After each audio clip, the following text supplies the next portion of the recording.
Guys, Tiger Brunson here, and I wanted to wait 2 days before I gave my Fear the Walking Dead review so I could assess my thoughts on it and really think about what I wanted to say about the episode in a whole. The episode is called So Close Yet So Far, and this was a very good episode, character development wise, and here's why. So we see Nick's the junkie. I'm just gonna call him Nick the junkie. We see his sister. I forget her name, but we see his sister. At first I thought she was just this petulant, generic, emo chick that's always on her phone.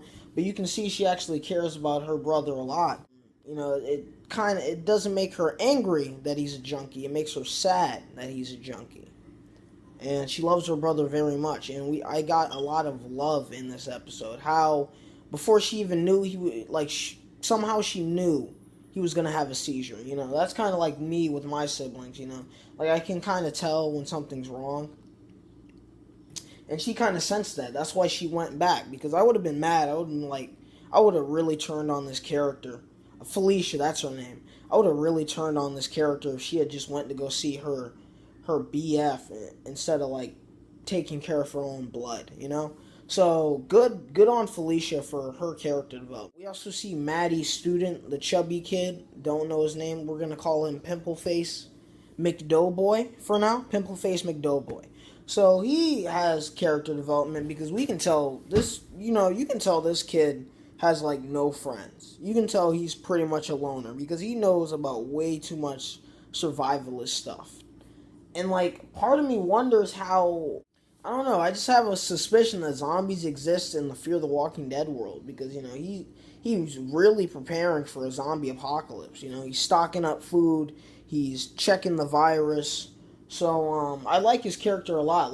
I really like how he protects his, teacher, Maddie. I would have ran because Maddie was being an idiot. There was obviously something wrong with her boss, and she's like, hey Artie, you good? You good, bro? And the kid's like, whoa, back the up, man. And she's like, no, it's fine, but it's not fine.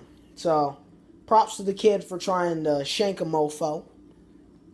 I enjoyed that part. We see Travis's story, and he's dealing with his crappy ex-wife. He's trying to really talk to her, and she's just sucking at everything.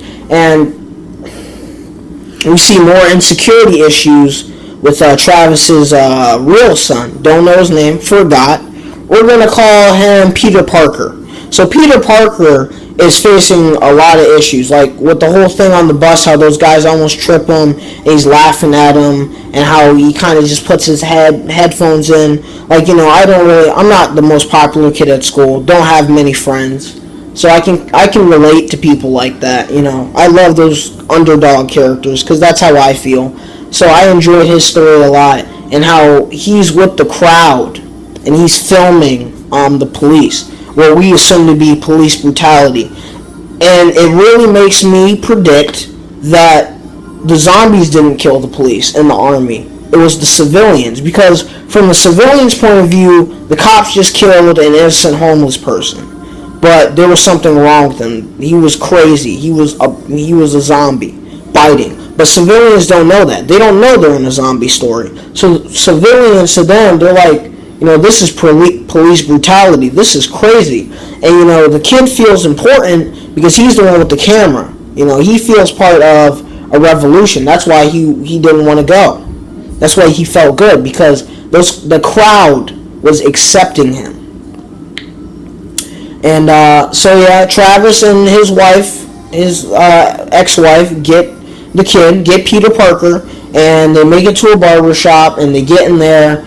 And one of the coolest scenes in the show, with one little nitpick, we see the rioting going on. People are going crazy, smashing crap. Some of them are slamming their hands against the barbershop windows. My one question was, in one scene, they're shaking a truck for no reason. That's stupid. Why are you shaking a van?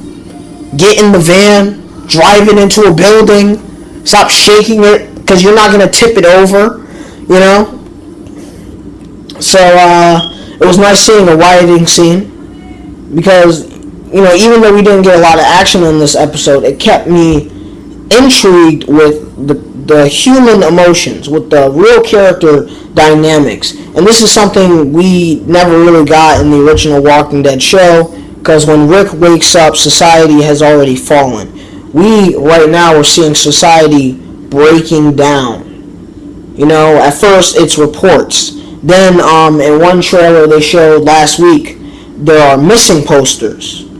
There are bites, there are fevers, it's panic. And the government's trying to contain it, and people don't know what's going on. And we are seeing human paranoia and fear creeping in to the psyche, and that's why society is breaking down, because people are panicking. And I love that. It's awesome to see that kind of breaking down. And last but not least, I did not like the little like spoiler thing because last week in the trailer we see like the military and crap going around, and then we see like a bloody foot with a chunk torn out of it, and Nick's lying on the couch, so we're led to believe that Nick's bitten. That was a cop out. Whatever. Maddie's character is really strong, and I really hope Maddie. She reminds me a lot of comic book Andrew, because she's a strong character with a tender side, and that's pretty cool. How she's begging Travis to come home because she really just killed her friend, and that's damaging her. And how, she doesn't want her daughter to go outside, and she's shutting the door. And, Felicia's like, Mom, what the heck are you doing? That was a little crazy moment where she just shuts the door. Because, usually in, I noticed in The Last of Us. In The Last of Us, Joel, you see, spoiler alert, but in the beginning of the game, Joel, Tommy, and his daughter Sarah are driving, and there's a family on the side of the road. And Sarah's like, let's let them in. And Joel's like, what the heck are you doing? Tommy's like, they got a kid, bro. Joel's like, what do you think we got, a fetus? So, they pull off. So we really see human beings are back to the food chain. It's survival of the fittest. And that's how most human beings are going to adapt. So I'm going to give this episode a 8 out of 10. I thought it was really amazing in terms of character development, story development, and overall a bunch of fun. This episode really has me with a lot of hope for Fear the Walking Dead. Don't forget to like, comment, share, and subscribe, and have a nice day.